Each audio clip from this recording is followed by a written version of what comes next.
नारद जी महाराज राजा के पास, पिता के पास गए। वहां जाकर के पुत्र का शोक संदेश देने लगा। राजा मुख से राम कहो, सुत खायो मृगराज। राजा मुख से राम कहो, सुत खायो मृगराज। मैं भी भोजन नहीं कियो उस मृत्यु के काज। मैं भी भोजन नहीं कियो उस मृत्यु के काज, उस मृत्यु के काज। बोलो राम जी महाराज। राजा मुख से राम कहो, हे राजन राम राम कहो। राजा कहने लगे, क्या हुआ महाराज, आप इतने उदास क्यों? बोले, शोक हो रहा। किसका शोक? तुम्हारे पुत्र का शोक। क्यों? सुत खायो मृगराज। मृगराज कहते सिंह को। सिंह ने तुम्हारा पुत्र को मार दिया है, खा गया है। मैं भी भोजन नहीं कियो उस मृत्यु के काज। वो हमारे आसन के पास ऐसी घटना घट गई महाराज, इसलिए शोक से मैं भी भोजन नहीं किया। राजा नारद जी महाराज को कहने लगे, महाराज आप अपनी साधना को छोड़कर के यहां क्यों आए? तपिया तप क्यों छोड़ियो, मेरे निमकन शोक।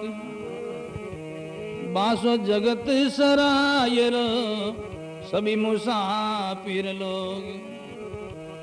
बासो जगत सरायर सभी मुसाफिर लोग। फिर सदगुरु जी महाराज की। राजा कहने लगे, नारद जी महात्मा जी, आप अपनी साधना को छोड़कर के क्यों आए? मैं तुम्हारा पुत्र का शोक संदेश ले आया हूं। राजा कहते, हमको कोई शोक नहीं है। तपिया तप क्यों छोड़ियो, मेरे निमकन शोक। भोजन में नमक कितना गिरता है महाराज? बहुत थोड़ा। राजा कहता, जो कहते हैं आटा में नमक गिरता, उतना भी हमारे शोक नहीं है। तपिया तप क्यों छोड़ियो, मेरे निमकन शोक। बासो जगत सरायर सभी मुसाफिर लोग। बासो जगत सरायर सभी मुसाफिर लोग, सभी मुसाफिर लोग। श्री सदगुरु जी महाराज की।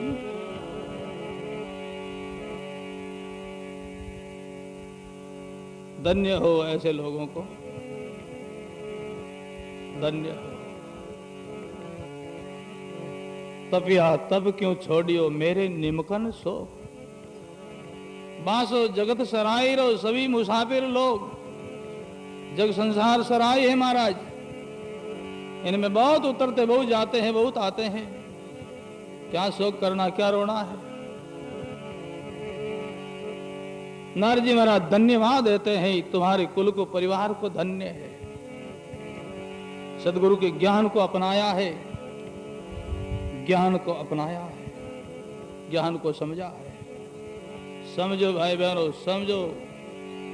जब जीवन में कोई ऐसी घटना घटे तो ऐसे शब्दों को याद करो, हिम्मत रखो, तभी आपका सत्संग श्रवण करना स्वार्थक होगा। जगत की भांति आप करो, जगत में और तुम्हारे में क्या फर्क है महाराज? क्या फर्क है? सदगुरु कबीर साहब ने फरमाया है, तेरी भक्ति दाता गुण को जग जन एक समाना। अरे जगत और जन दोनों समान लगता है, क्या फर्क है महाराज? ऐसा क्यों हो रहा है? कुछ फर्क होना चाहिए, जगत और अपने में फर्क होना चाहिए। जगत करे ऐसे भक्तों को नहीं करना चाहिए। अभी थोड़े दिनों के पहले की, वर्षों की बात है,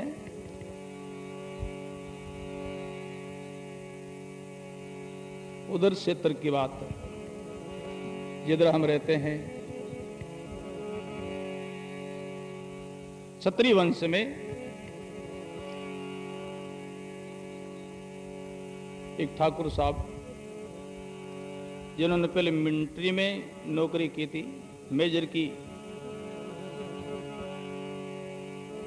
ड्यूटी पर वो थे के, और उन्होंने रिटायरमेंट लिया, घर आए, बहुत बड़ा आदमी, प्रभावशाली। उनका माताराम बुजुर्ग थे, गुजर गए। बड़ा आदमी था, गांव के करीब सब लोग आए, दाग संस्कार करने के लिए गए। अभी ज्यादा समय की बात नहीं है, 10, 15, 20 साल की होगी। तो माताराम का दाग संस्कार करके वापस सब लोग घर आए। घर आने के बाद में सब लोग अपने अपने घर वापस जाते हैं। तो जब लोग वापस रवाना हुए, उस समय ठाकुर साहब ने बोले, भाई सज्जनों रोको, देखो हमारे माताराम आज स्वर्गवास हो गया है, चले गए हैं, सबको आपको मालूम ही है, और आज आप हम सब मिल ही लिया है। अब दोबारा आप यहाँ आओ, आओगे तो आपको परेशानी, हमको भी परेशानी, और तुम कितने मिलकर के आओ, माताराम को वापस तुम नहीं ला सकोगे, नेपाल ला सकोगे महाराज, वो वापस नहीं आएगी। यहां भीड़ नहीं करो, सबको कह दिया। अपने जितना सगा संबंधी थे उनके पास में पत्र लिख दिया, अमुक तारीख का, अमुक दिन तिथि का माताजी का स्वर्गवास हो गया, आपको ये पता लग ही गया है। आप वहां से मान लेना, शोक मिलन वहां से कर लेना, इस कागज पत्र के आधार से। वहां से आप आओगे, आप परेशान होंगे, और यहां आने के बाद में हमको परेशानी होगी, और तुम कितने कुछ करो, माता ना वापस नहीं आएंगे। गए वो तो जगत के समान उन्होंने लोकायत नहीं की महाराज, सत्संग किया, संतों को बुलाया, वाणी का पाठ किया महाराज, 12 दिन तक सत्संग किया।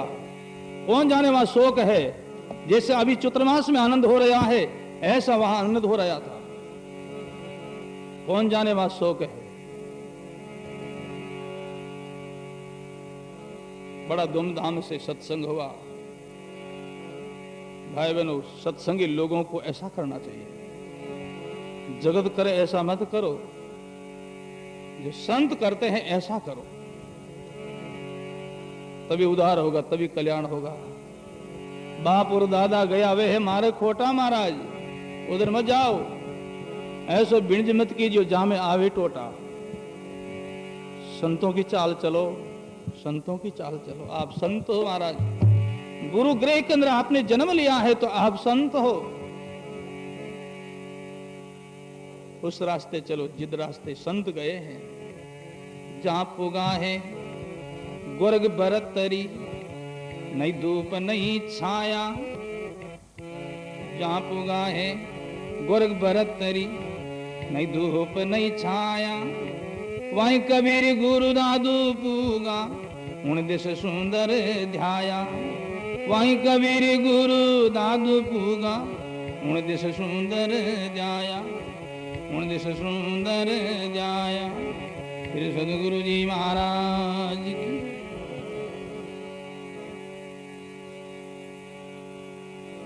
बड़ा सुंदर प्रसंग है। जहां पुगा है गोरख बत्री, जिस दिशा में गोरख बर्तर जी महाराज ने गति की है, दादू दरिया कबीर ने गति की है, वहीं कबीर गुरु दादू पुगा, उन दिश सुंदर ध्याया।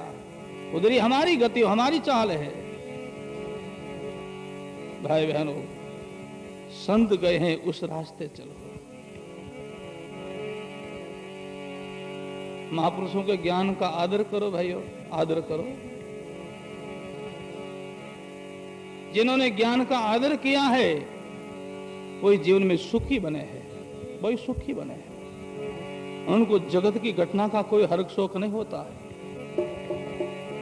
इसलिए गोपीचंद ने सदगुरु के द्वारा ज्ञान पाया, बोध पाया महाराज। गोपीचंद जोगी हो गया, ले लीना भगवा बाना, गुरुमेल जिना ने भेजिया, रोडी पर अलग जगाना। भोजन सतीश प्रकार कातन, भिक्षा कायन खाना, स्वर मचौर निवास में नहीं, देखा पीछा फिर के। स्वर मचौर निवास में नहीं, देखा पीछा फिर के।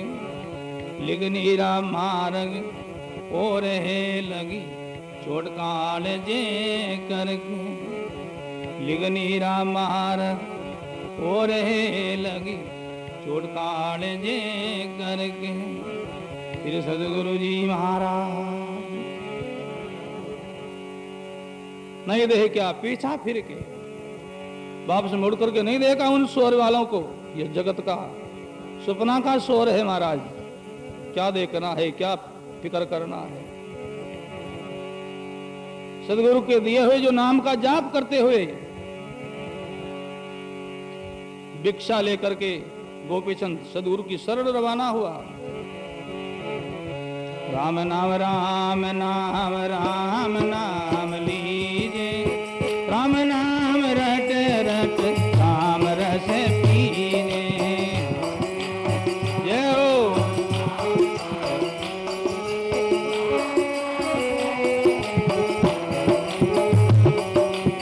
राम नाम गुरु जी से पाया, राम नाम मेरे हीरे दे समाया।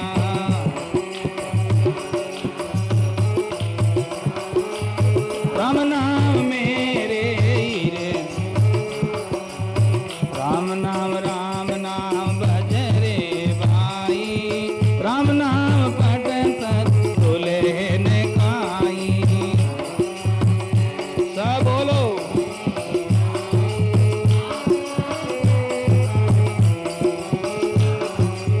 राम नाम है यातिनी का, राम नाम सब सा धन का है टीका।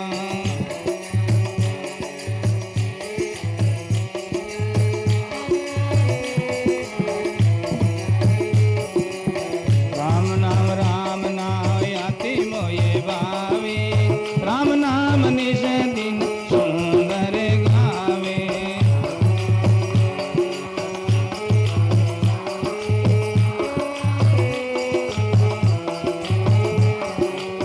राम नाम बोलो मेरा भाई, अंत समय के लिए आई ये कमाई। जय हो।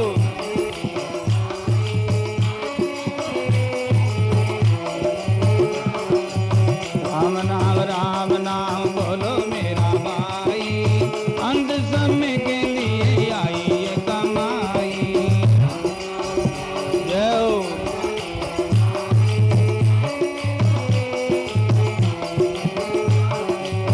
राम नाम बोलो मेरा भाई, अंत समय के लिए आई ये कमाई।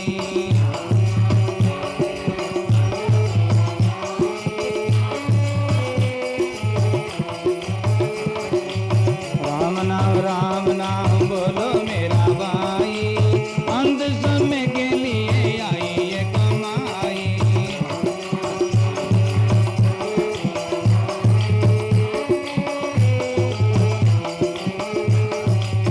कलयुग केवल नाम आधारा, सुमर सुमिर भवे उतरो ही पारा। कलयुग केवल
राम।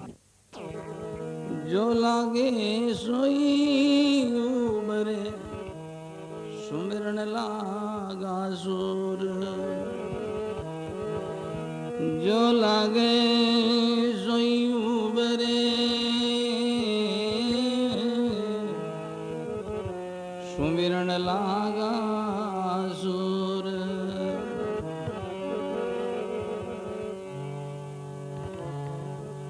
शब्दवान गुरुदेव का क्या नेड़ा क्या दूर। जो लागे सोई उबरे, सुमिरन लागा सुर। सदगुरु के शब्द बाण जिनके लगा है, कोई काल से बचा है। सदगुरु के शब्द बाण के द्वारा जो मर गए हैं, फिर वो काल के मारा नहीं मरेगा।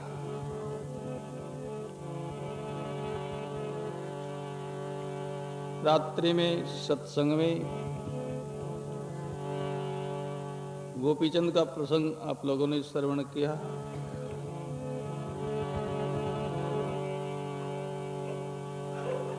आज सुल्तान साहब का प्रसंग चलेगा। गोपीचंद के मां का जननी का शब्द लगा, जिनसे वो घायल भया, जिन शब्द से मर गया, सदा के लिए अमर हो गया। आज सुल्तान साहब का प्रसंग श्रवण करोगे। सुल्तान साहब के एक दासी का शब्द लगा। सुल्तान साहब सवेरे जल्दी उठे, वन की ओर घूमने के लिए निकले। जाते समय अपनी दासी को आज्ञा करते हैं, हमारी जो सेज का ठीक से संवार करना, सुधार करना। दासी ने सेज की तैयारी की, सजावट की। सजावट करके दासी ने विचार किया है, बादशाह अभी बाहर गए हुए हैं, इन सेज का कैसा आराम है, कैसा सुख है, थोड़ा सा मैं अनुभव कर लूं। दासी उस सेज के ऊपर लेट गई। ऐसी सुख की सेज थी, दासी को नींद लग गई। बाहर से घूमते घूमते बादशाह वापस महल में आए। देखते हैं कि सेज पर दासी सोई हुई है।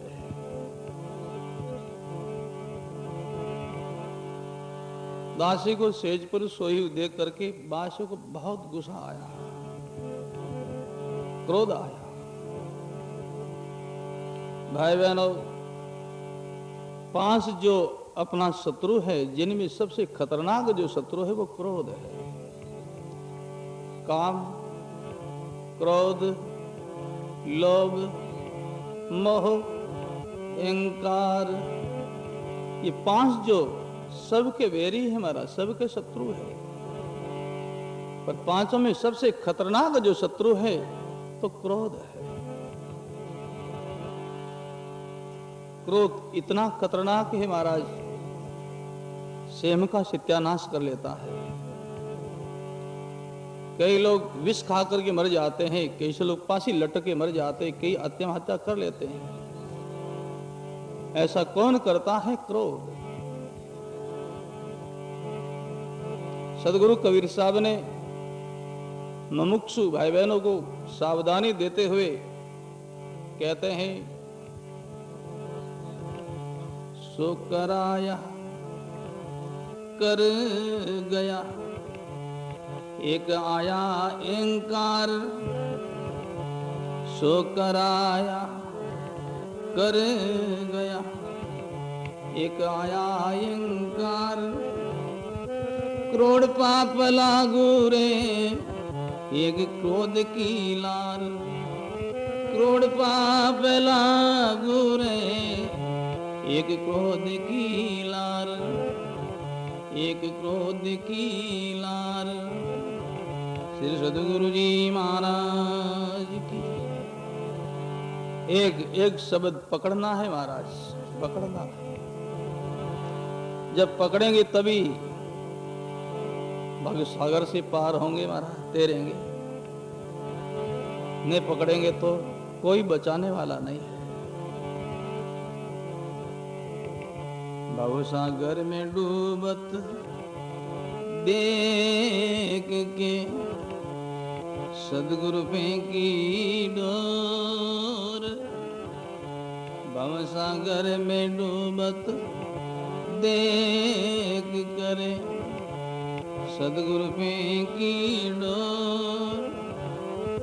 जो शिष पकड़े नहीं तो सद्गुरु का क्या जोर। जो शिष पकड़े नहीं तो सद्गुरु का क्या जोर। सद्गुरु का क्या जोर। बोलो राम जी महाराज। बहुत सुंदर प्रसंग है।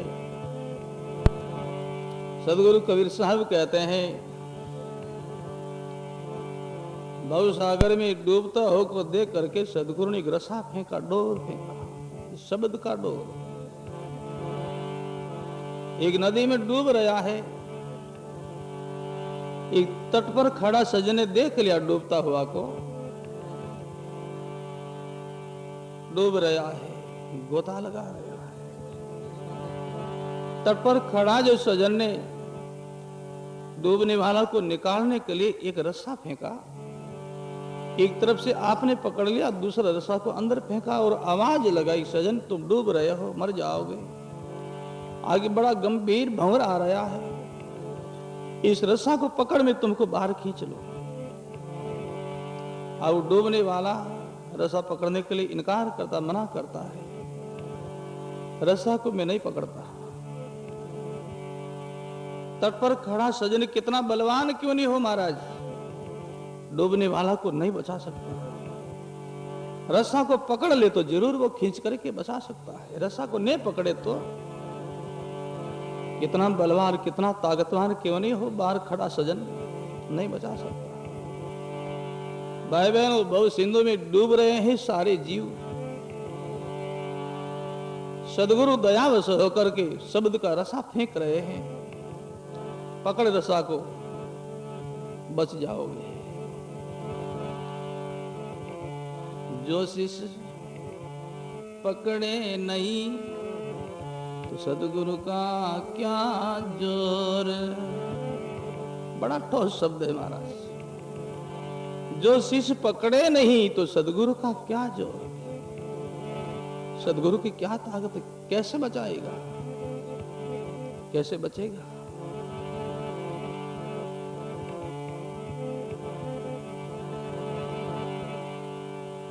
भाई बहन,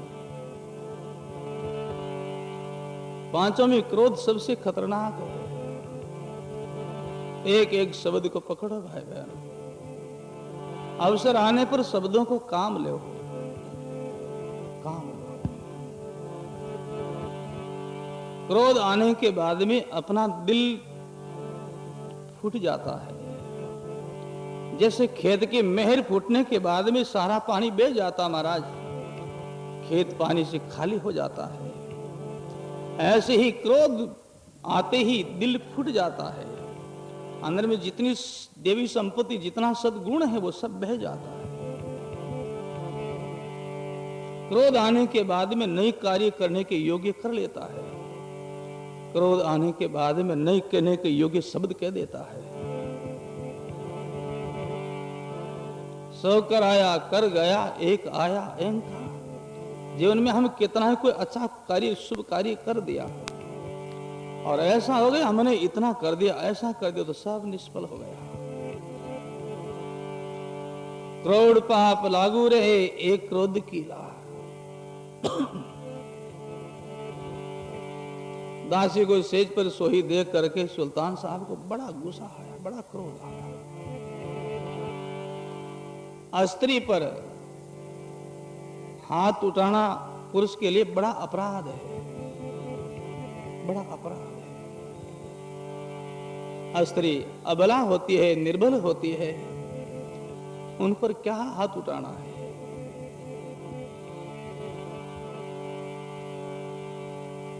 सुल्तान साहब को क्रोध आया,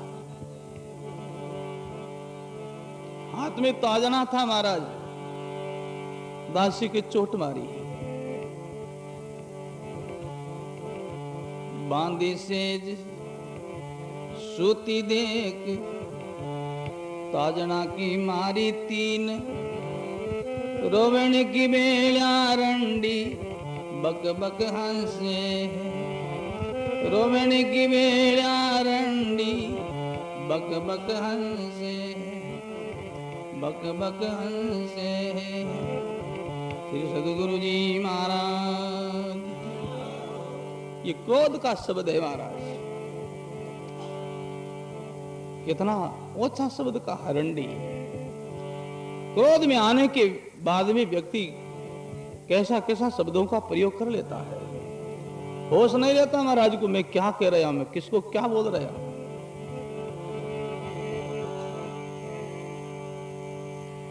दासी सेज पर सोई है, बादशाह ने 3 ताजना मारा, दासी की नींद खुली, देख रहे बादशाह के हाथ में ताजना, मारपीट कर रहे। दासी हंसने लगी, मुस्कुराने लगी महाराज। बादशाह सुल्तान ने कहा, तुम्हारी रोने की समय है अभी, इतनी जोर से मैं मार दी हूं, इतनी जोर की चोट पड़ी है, रोना चाहिए, तो रोने के बदले में तो हंस रही हो, हंसने का कोई कारण होगा। दासी कह रहे हजूर कारण तो है ही,